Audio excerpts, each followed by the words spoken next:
Everybody, I'm Sandy from Over the Hills 2019, and today I'm going to talk to you about our budget for full-time RV living. I know there are some other people that have published their budgets, but they're kind of on the high side, and ours is exactly the opposite. We're kind of on the low side. So we wanted to definitely let you folks know that you don't need a lot to live this lifestyle.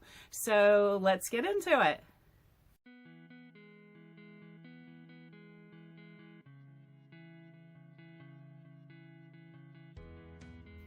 So here is a picture of what our budget looks like, and the left column is the low column and the right column is the high column. And I'm going to be explaining all of this to you as we go through each line item, and I'll include pictures of this throughout the video so you can reference it. The first two items that we have listed are our truck payment and our storage unit payment.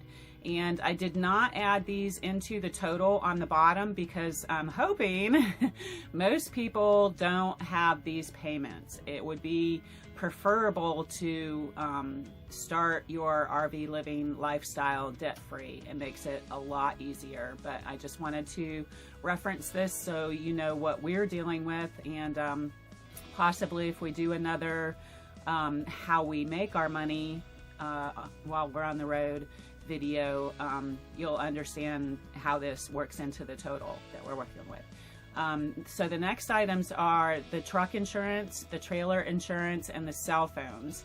These are constant charges that we have deducted right from our bank account every month, and they never change. They're the same every month, and that is added into the budget because everybody's going to have those expenses, whether they be higher or lower.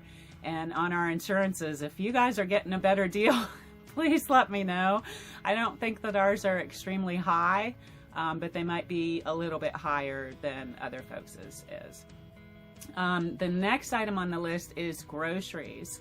And I wanted to make sure I point out to you folks, you know, $100 a week doesn't sound like a lot for groceries. Of course, it's just me and Ed.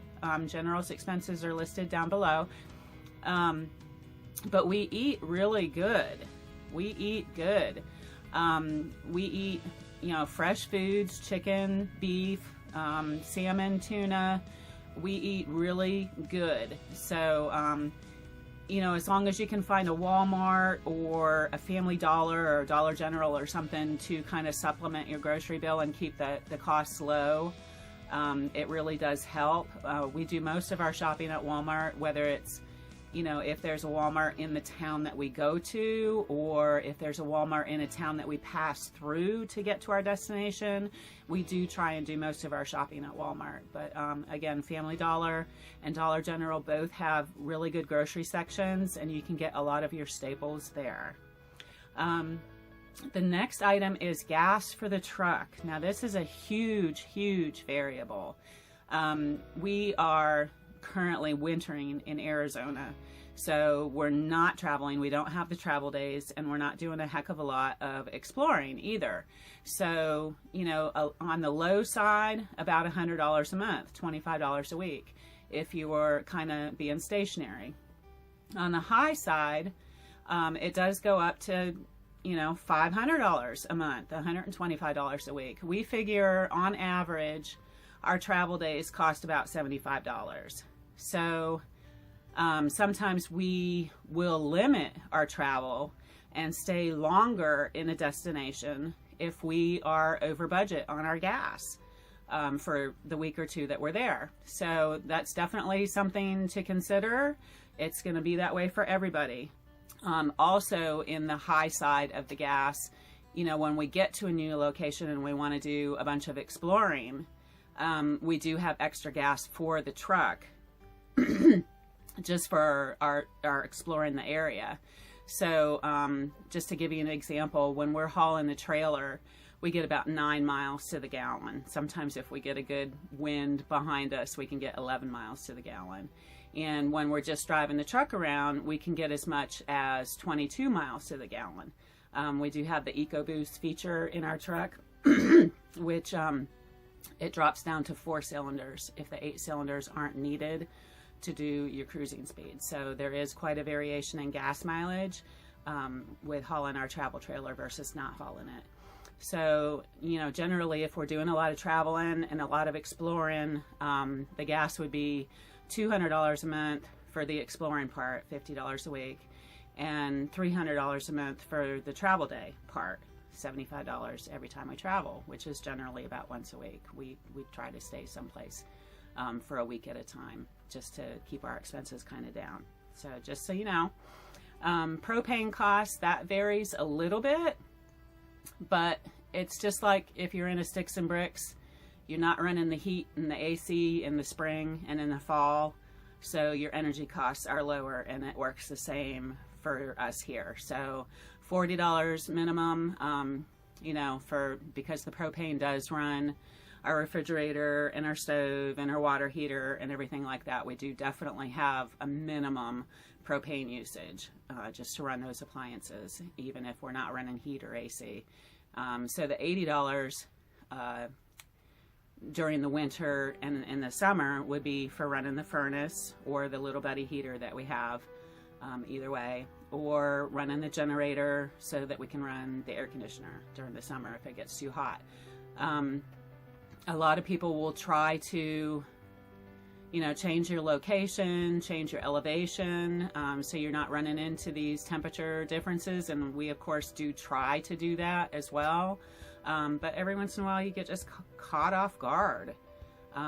We got into one place and a snowstorm hit us, and, you know, it's hard to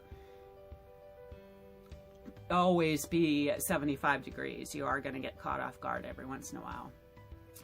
The next line item is dump and water charges, and possibly that could be camping fees as well. So we boondock.